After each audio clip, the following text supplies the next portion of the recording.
Hello dears, welcome back. Are you ready to go through the rest part of the story as Shipwrecked Sailor? I know you are ready. But before that, let's answer the textual question from 1 to 8. And that will help you to get a recap of the story as Shipwrecked Sailor. Are you ready to answer that questions? Let's start. The first question. What happened to the narrator? What happened to the narrator? Do you remember? Yes. The narrator's ship plunged into an abyss and disappeared in the middle of the Caribbean Sea during a voyage. He was washed overboard together with some of his shipmates. Okay, let's move on to the second question. What appeared reassuring to the narrator? What appeared reassuring to the narrator? Yes. He was not alone in the sea, and all other sailors were around him, and they all were in the same predicament. This was reassuring to the narrator. Third question. I made it on the third try. What did the narrator do on the third try? Do you remember? Yes. When the narrator reached a life raft, he struggled to grab the rigging and jump aboard.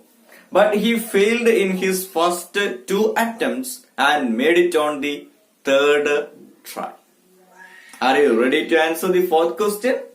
Here you are. Then I saw three of my mates near the raft. Who were the three shipmates Velasco saw? Can you remember the name of that three shipmates? Yes, you are right. They were Castillo, Carabello, and Luis Rengifo. Question number 5. Could Velasco save Raymond Herrera? Why? Could he save Raymond Herrera?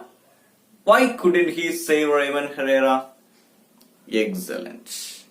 No, Velasco couldn't save Raymond Herrera. Velasco tried to paddle furiously towards Herrera, but the raft was big and heavy in that lurching sea, and he had to row against the wind. So he couldn't save him. Question number 6. What were Eduardo Castillo and Julio Amador Carabello doing? What were they doing? Yes. Castillo gripped firmly around Carabello's neck, who was wearing a life jacket. Carabello was struggling to reach the raft, carrying Castillo. Question number 7. What kind of a man was Luis Rengifo? What kind of a man was Luis Rengifo? Yes. Rengifo was a calm and confident man. His serenity was stronger than the sea. He swam confidently towards the raft, and that shows he was not ready to give up. And my last question. What happened to Carabello and Castillo? What happened to them? Yes.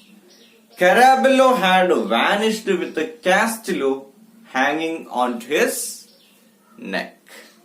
Did you answer all these questions correctly? Very good. Then why the delay? Let's go through the rest part of the story, A Shipwrecked Sailor. Let's start. I don't know why I did this absurd thing. Knowing I couldn't move forward, I put the oar in the water as though trying to prevent the raft from moving, trying to anchor it in place.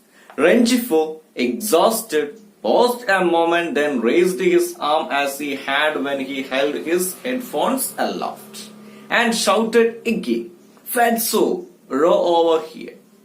The wind was blowing from his direction. I yelled that I couldn't row against the wind.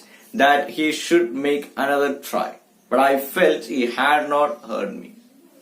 The crates of cargo had disappeared and the life raft danced from side to side, battered by the waves.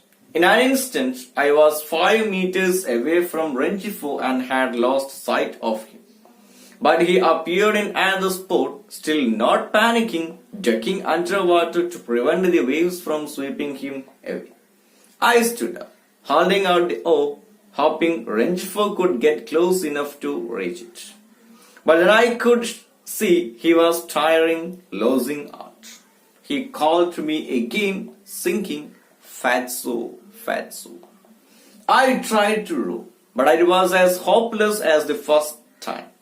I made a last try so that Rengifo could reach the oar, but the raised hand which a few minutes earlier had been trying to keep the headphones from sinking sank forever, less than 2 meters from the oar.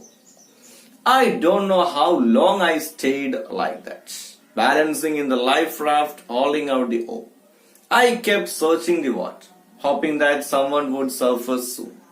But the sea was clear and the wind, getting stronger, blew against my shirt like the howl of a dog. The cargo had disappeared. The mast, growing more distinct, proved that the small ship had not sunk as I had first thought. I felt calm. I thought that one of my mates had managed to reach the other life raft. There was no reason they shouldn't have reached it. The rafts were not provisioned. In fact, none of the life rafts to the small ship was outfitted. But there were 6 of them, apart from the rowboats and the whalers. It was reasonable to believe that some of my mates had reached the other life rafts as I had reached mine. And perhaps the destroyer was searching for us. Very soon I was aware of the sun, a midday sun, hot and metallic. Stupefied, not fully recovered, I looked at my watch. It was noon on the dot.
So from the seventh paragraph, we understood that Castillo and Carabello vanished and only Rengifo was swimming confidently towards the life raft where Velasco was. At that time, Velasco did an absurd thing, a foolish thing.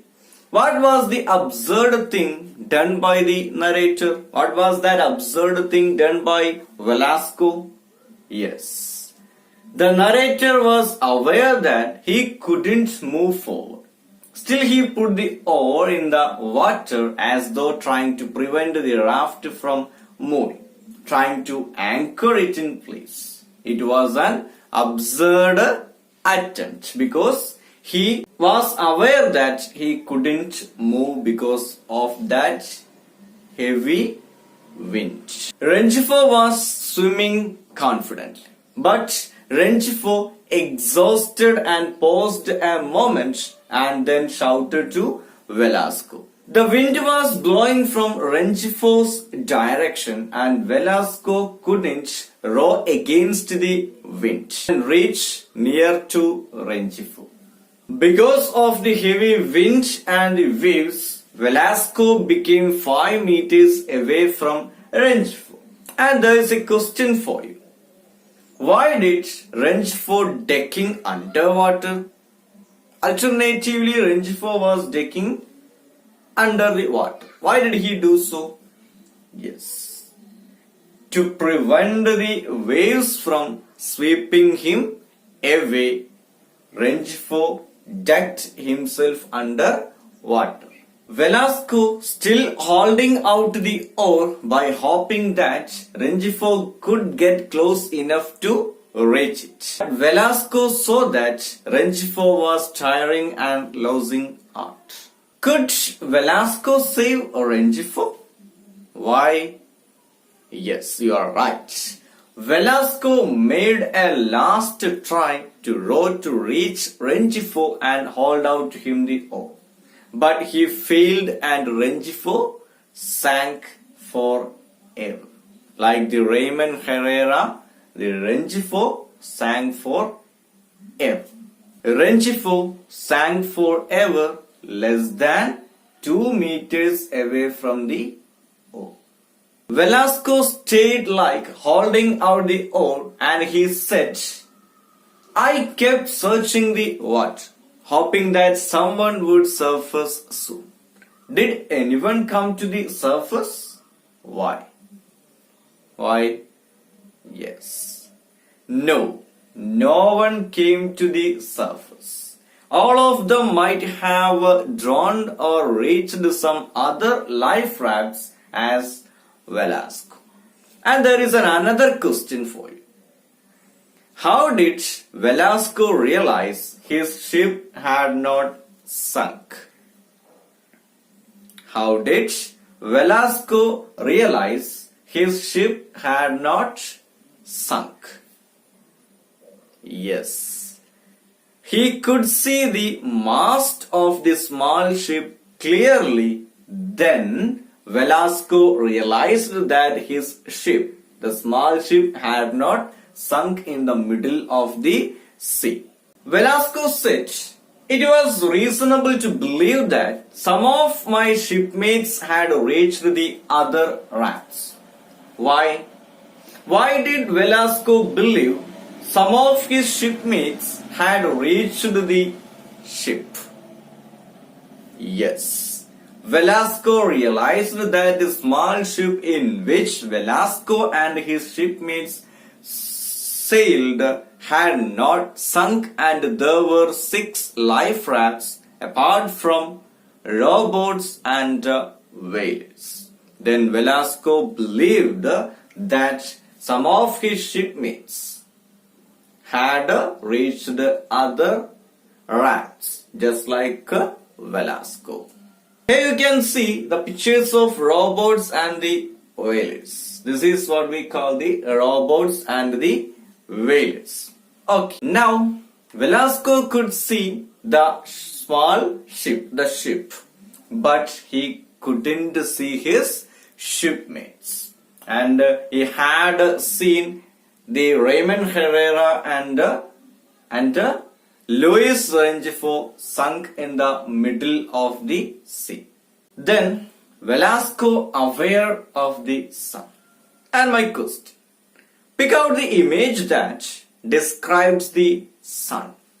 How did Velasco describe the sun? Yes, the sun was hot and metallic. Velasco looked at his watch and he realized it was noon on the dot. He was in the middle of the sea, still in a raft. And what will happen to Velasco? Let's see in the next video.